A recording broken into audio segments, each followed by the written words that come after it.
त्यस्तै गरी टोल विकास संस्थाको नेतृत्व गरेर यहाँ अभिभावकत्व ग्रहण गर्नुभएका टोल विकासका आदरणीय अध्यक्ष दलबहादुर थापाज्यू, मञ्च आसीन सम्मानित हुनुभएका मेरो सम्मानित आजको नुवा र यस संस्थाको पूर्व अध्यक्ष आदरणीय अनिता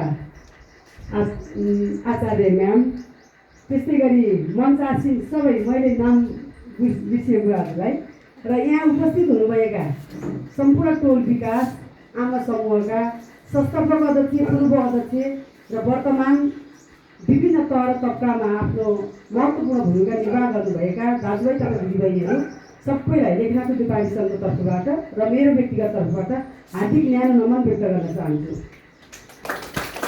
भनिन्छ दिनको सङ्केत बिहानीले गर्छ। आज बिहान उठ्ने बित्तिकै आजको दिन कस्तो हुन्छ हामी आकलन गर्छौँ। आज घाम लाग्छ या पानी पर्छ, घाम लाग्छ भने त्यस्तै खालको कपडा लगाउँछौँ, पानी पर्छ भने छाता रेनकोटहरू बोकेर हिँड्छौँ।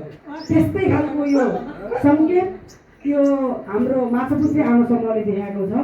मलाई स्मरण छ माछापुच्छ्रे आमा समूह हाम्रो अनिता म्याम हुँदाखेरि टोल विकास मात्रै थियो त्यहाँभन्दा अगाडि, होइन?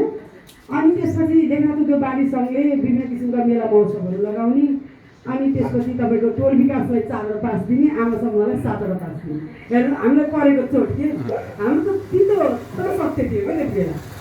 अझ बढाउँदै गएर हामीले 7 पुर्याइएको हामीले यसरी माग गर्दै गर्दा पहिला त टोल विकासको 3 अनि आमा समूहको 4 समथिङ 5 कस्तो यसरी दिन्थ्यो क्या। अनि यहाँ तपाईँको त आमा समूह धर्दै रहेछ, यसलाई टोल विकास भन्दा आमा समूह दर्ता गर्नुहोस् न। आमा समूहको दर्ता गऱ्यो भने महिला सशक्तिकरणको पाटोबाट पनि तपाईँहरूलाई बजेट आउँछ, अनि विभिन्न किसिमको सङ्घ संस्थाहरूसँग माग्न पाइन्छ। अब सबैले आफ्नो बुद्धिबाट मात्रै हालेर पनि सम्भव छ।